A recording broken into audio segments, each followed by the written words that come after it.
بسم اللہ الرحمن الرحیم الصلاۃ والسلام علی سید الانبیاء والمرسلین وعلی آلہ وصحبہ اجمعین۔ امام العاشقین، سید العارفین، وارث رحمت للعالمین، حضور سیدنا حاجی و حافظ سید وارث علی شاہ اعظم اللہ ذکرہ نے کل 17 حج ادا فرمائے۔ آپ 12 سال تک مسلسل سیاحت ممالک عرب و عجم، حجاز و عراق، روم و شام میں مصروف رہے۔ اس دوران سرکار وارث پاک عالم نواز اعظم اللہ ذکرہ نے 10 مرتبہ حج میں شرکت فرمائی۔ وہاں سے واپسی کے بعد ہندوستان سے 7 مرتبہ حج کے لیے تشریف لے گئے۔ ان میں سے 3 مرتبہ خشکی یعنی پیدل اور 4 مرتبہ جہاز سے سفر فرمایا۔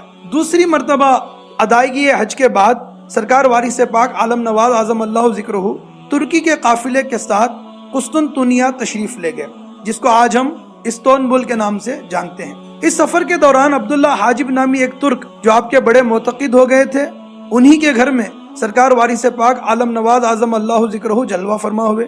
ایک دن عبداللہ حاجب نے سرکار وارث پاک اعظم اللہ ذکرہ کی بارگاہ میں التجا کی کہ حضور اگر باغ سلطانی کی سیر فرمائیں تو نہایت شاد ہو۔ جب انہوں نے نہایت رغبت و التجا اور محبت سے گزارش کی تو سرکار وارث پاک اعظم اللہ ذکرہ عبداللہ حاجب کے ساتھ باغ سلطانی کی سیر کو تشریف لے گئے۔ اس وقت خلافت عثمانیہ کے خلیفہ، اوٹومن امپائر کے خلیفہ سلطان عبد المجید خان تھے، جو کہ والد ہیں خلافت عثمانیہ کے آخری با اختیار خلیفہ سلطان عبد الحمید خان کے۔ سلطان عبد المجید خان کو ایک رات خواب میں پیارے آقا مدینے والے مصطفیٰ صاحب صدق و صفا صلی اللہ تعالی علیہ وآلہ وسلم کی زیارت نصیب ہوئی، اور پیارے آقا صلی اللہ علیہ وآلہ وسلم نے انہیں ایک بزرگ کی نورانی صورت دکھائی۔ سلطان عبد المجید خان نے جس روز سے یہ مبارک خواب دیکھا تھا، اس دن سے وہ اس نورانی صورت والے کے انتظار میں تھے، اور جس دن سرکار وارث پاک عالم نواز اعظم اللہ ذکرہ باغ سلطانی کی سیر فرما رہے تھے، حسن اتفاق سے سلطان عبد المجید خان باغ میں پہنچ گئے، اور جیسے ہی ان کی نظر سرکار وارث پاک عالم نواز اعظم اللہ ذکرہ پر پڑی اور بس ٹھہر گئی۔ جس نورانی صورت کو خواب میں سید عالم صلی اللہ علیہ وآلہ وسلم نے انہیں دکھائی تھی، وہ مقدس نورانی صورت سلطان کے نگاہوں کے سامنے تھی۔ جستجو کرتے ہی کرتے کھو گیا، جستجو کرتے ہی کرتے کھو گیا، ان کو جب پایا تو خود گم ہو گیا۔ بے قرار ہو کر دیوانہ وار سرکار وارث پاک اعظم اللہ ذکرہ کے قدموں سے لپٹ گئے۔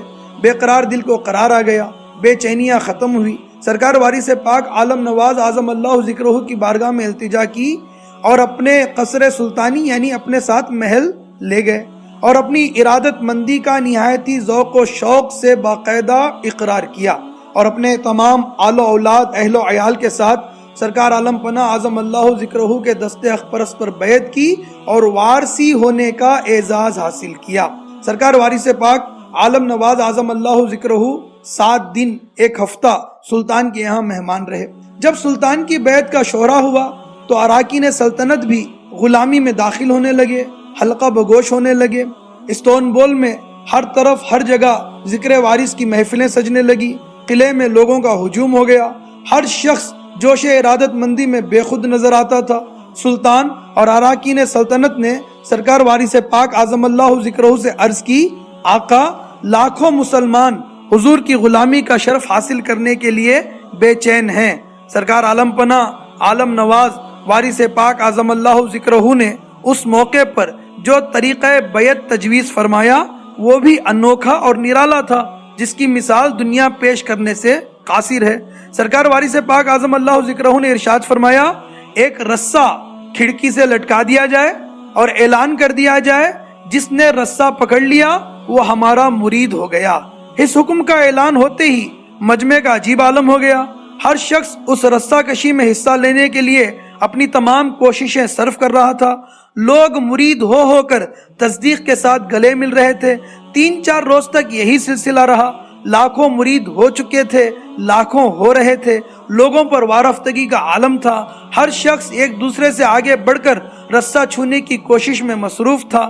مجمع اس قدر پرجوش تھا کہ اراکین سلطنت کو حضور سے عرض کرنا پڑا کہ سرکار کہیں یہ محبت کا تماشا خونی نظارہ نہ بن جائے۔ اس التجا پر سرکار عالم نواز وارث پاک اعظم اللہ ذکرہ نے رسہ علیحدہ کروا دیا اور کھڑکی سے خود اپنا نورانی جلوہ ظاہر فرمایا اور ارشاد فرمایا، سنا سنا، جس نے ہمیں دیکھ لیا وہ ہمارا مرید ہو گیا۔ اب لاکھوں لوگ ایک ہی وقت میں آفتاب ولایت کے جلووں میں گم ہو گئے۔ اسی سفر کے دوران جب سرکار وارث پاک اعظم اللہ ذکرہ ترکی کے مشہور تاریخی مقامات کی سیر میں مصروف تھے، درہ دانیال میں ایک واقعہ پیش آیا۔ بظاہر حضور کو کچھ تشنگی یعنی پیاس محسوس ہوئی تو حسین بک نام کا ایک افسر، اس نے میٹھا اور ٹھنڈا پانی کا ایک گلاس سرکار کی بارگاہ میں یہ آیت پڑھتے ہوئے پیش کیا، حل جزاء الاحسان الا الاحسان، احسان کا بدلہ احسان ہے۔ اس صلے میں سرکار وارث پاک اعظم اللہ ذکرہ نے اس افسر پر ایسی چشم عنایت فرمائی کہ دل کی دنیا ہی بدل کے رکھ دی۔ وہ افسر حسین بک سرکار کی محبت کا ایسا شکار ہوا اور دام محبت میں ایسا گرفتار ہوا کہ وارث پنجتن پاک نے پنجتن پاک کی وراثت سے ایسا اسے نوازا کہ تمام دنیاوی تعلقات سے دستبردار ہو کر علیحدگی اختیار کر کے فقیر ہو گیا اور سرکار عالم پناہ اعظم اللہ ذکرہ نے رومی شاہ کا خطاب عطا فرمایا۔ قسطنطنیہ میں ہر شخص سرکار کی محبت کا ایسا اسیر ہو چکا تھا کہ کسی بھی حال میں جدائی گوارا نہ تھی، مگر سرکار وارث پاک اعظم اللہ ذکرہ نے جب حج کا ارادہ ظاہر فرمایا تو لوگ مجبور ہو گئے اور سرکار وارث پاک عالم نواز عالم پناہ اعظم اللہ ذکرہ عین ایام حج میں مکہ معظمہ پہنچ گئے۔